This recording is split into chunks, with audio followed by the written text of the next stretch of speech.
Most people set goals that aren't in reality that exciting often. And I'm not saying that you need to have the biggest goals, but I'm saying that if you actually really rationally look at it, those goals aren't what people think they are. So let's take a look at that, for example. Let's think of popular TikTok goals that people post on TikTok. I just want to be Range Rover mum. Right. What does that mean?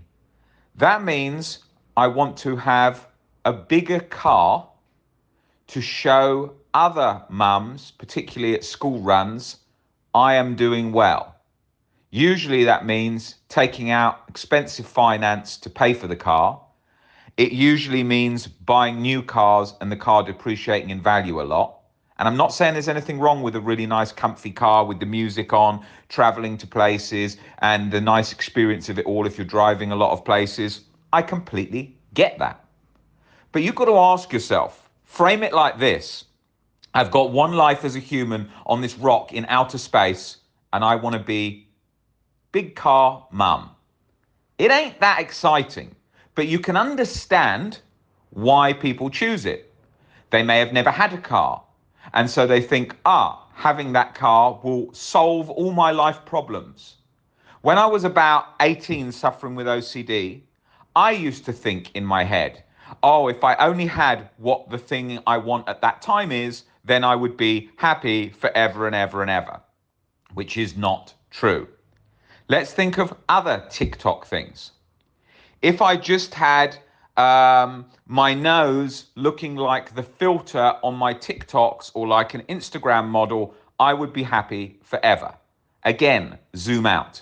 You're living on a rock, floating in out of space. You've got one life for, say, 80 years out of all eternity. And in that period, your goal is to have a little bit better shaped, breathing holes on the front of your face. And then if you have those, you'll be happier forever and ever and ever and ever. This is again not reality, right? This is again a goal that is taken out of context because of this social media stuff that goes on. Let's take, for example, over the weekend. There was a TikToker who got like 700 million views for basically wiggling a nose and sort of holding her face in different directions. And people are like, oh my God, this is so creative. Oh my God, this is amazing. Let's be real. A lot of that is a kind of collapsing society. Wiggling your nose being regarded as a talent and then chasing people just holding up cameras all day in their pajamas, chasing facial dancing things to get likes is pretty sad when you zoom out, right? Now, I'm not saying in all context, I'm saying there's also fun and humor in it, but there is also things that's pretty sad about that for society.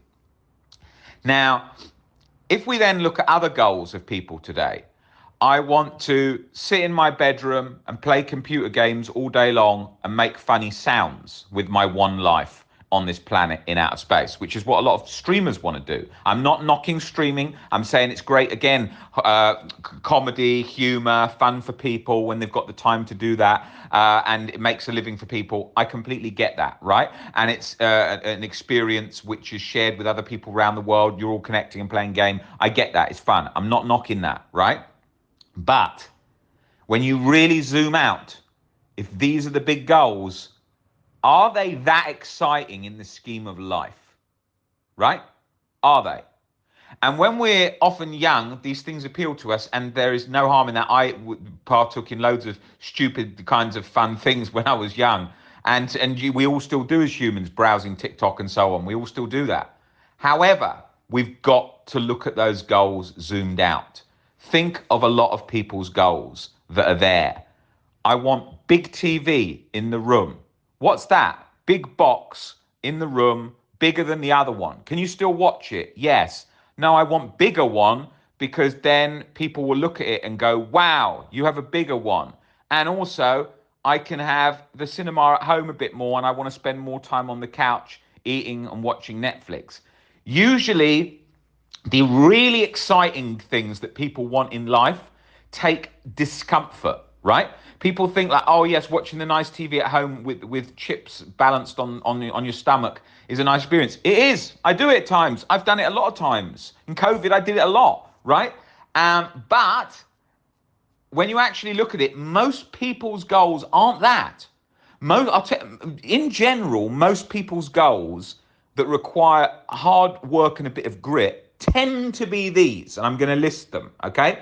Tend to be these. And they're not everyone's, but they tend to be these. And if you actually zoom out, these sound pretty good. And they are not the biggest goals, but they sound pretty good. Let's use some examples. I'm going to use, not from speaking from, I'm going to speak from the person of these are my goals, pretending to be that person.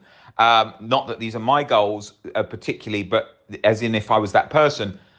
I want to be able to take my family out for dinner and on holiday, enjoy time with them, go to the zoo, go to the beach, and be able to treat them to some meals. Maybe that's a lunch, maybe that's a dinner, doesn't have to be expensive places, but I want to be able to do that and enjoy the experience with them. Great goal. Why? Okay, humans are interacting socially. That's good. They're eating together and making each other's lives better by using some money to help the other one be able to eat and enjoy a time together in the short life that we've all got. And like Albert Ellis says, the whole goal of life is just to have a ball, and that's a good example of that. Okay, what other things? I want to go on holiday with my friends. I want to dance the night away. I want to have glasses of white wine and nice food overlooking a sunset. I want to go to a concert with my friends. That gets bashed on social media a lot, and that's crap. People bash that and say, oh, concerts are a complete waste of time. It's people just not brain dead, just listening to musicians that don't care about them and just dancing away. That's not true, right? Yes, a lot of celebrities and musicians don't care, and it's for them, they're not interested in that. They're doing the music for the sake of it, making a living for the sake of it, but have detached from their audience. But realistically, going there, dancing, having fun with music, having a laugh with friends, that is a great experience on this one life in outer space on this rock. Next thing, I want to be able to work out and run the marathon. Great. Why? Fitness, your body feels great. You live longer. You're able to overcome obstacles. You're healthier. You'll usually be able to support your family and be in better spirits for helping people the fitter you are. Like in my house the other day, I decided, when I work out and I go to the gym, I do legs, upper body, back, all these things, right? But when I'm at home, I often don't do legs because I haven't got the weights at home for legs. So I thought, no, you've got to make up some harder exercises and do that for legs. And so I started doing legs a lot at home. And then when I'm going out for like very, very long walks, I notice all those little muscles that are connecting around the quadriceps, around the hamstrings, all these things are firing so much better, and you have this like extra energy and extra power to walk, right? And you feel like you want to walk forever, right? That comes from just tweaking a habit at home, and then you're walking. What's great about walking? Is walking a good thing in your one life in outer space? Yes. You're walking, you're healthy, you're fit, you're taking in nature, you're seeing animals. Time spent with animals is great. Connecting with animals, seeing their lives. So many great things. But what does all this TikTok stuff and YouTube stuff and watching Netflix at home do? It makes you think all that's boring because it's like a drug. When people are on serious drugs, everything in life feels boring, right? And I know what that's like myself from chasing highs in all different things when I was going through OCD. Everything else just seemed boring, right? Everything else seemed boring. I'll be realistic. If family or friends have said to me like, "Oh, do you want to go away for 2 weeks on holiday or what?" Like with us, I'm thinking, right? Well, I can't go out at night. That means no sex. I can't go. There's no friends there. There's no partying and staying up till 7, 8 in the morning. So that's bland. So I don't want to go. But then I forced myself on those and had great experiences, and then met people on those trips and had a great experience with that.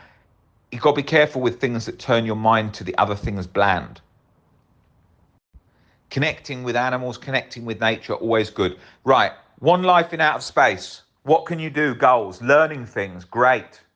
Because you're improving knowledge, you're learning interest. Like me, I love ancient Egypt. I want to go to Cairo next year, I think, see the pyramids. I've done Luxor, I've done the valleys of the kings and seen all the tombs, incredible. But I want to do the pyramids. And when I look at that and think of this civilization in the past, how different it is from ours, and I imagine that, and then I'm connected with the past, I'm taking that in. It's so amazing. It's an amazing experience. And I want to do more of that. The same as anything. Sometimes at home, remember, I don't watch a lot of TV at all now. I say to myself, like, right, what am I gonna read this week? Going to go back and pick up a book of 200 years ago, 100 years ago. Just like you could just pick, say, Charles Dickens, and just say, right, 10 books by Charles Dickens. I'm going to read them. You read those, instantly you're above most people, because most people have not read 10 books by Charles Dickens in depth. Right? It's going to give you a lot of insights into life. It's going to mean in conversation you can talk about that. Most people in conversation have got a very, very poor knowledge of reading, in usual. And if you go back to a lot of this TikTok stuff, the knowledge is extremely poor, right? If you ask people to name certain flags, they won't know any of the countries. If you ask them about any books, they won't know that. They'll know all the Netflix shows. They'll know all the TikTok meme type things. But we've really got to go back to that knowledge too. I'm not saying be completely out of touch from a lot of the new stuff. You need to be, because that's a new changing world. But at the same time, that's some great stuff you can do. And you're seeing whole people's lives that have lived longer than you. Why is reading so important? Because you live so damn short. 80 years. Books, you can go back thousands of years. Think about what we're doing here. Thousands of years of stoicism.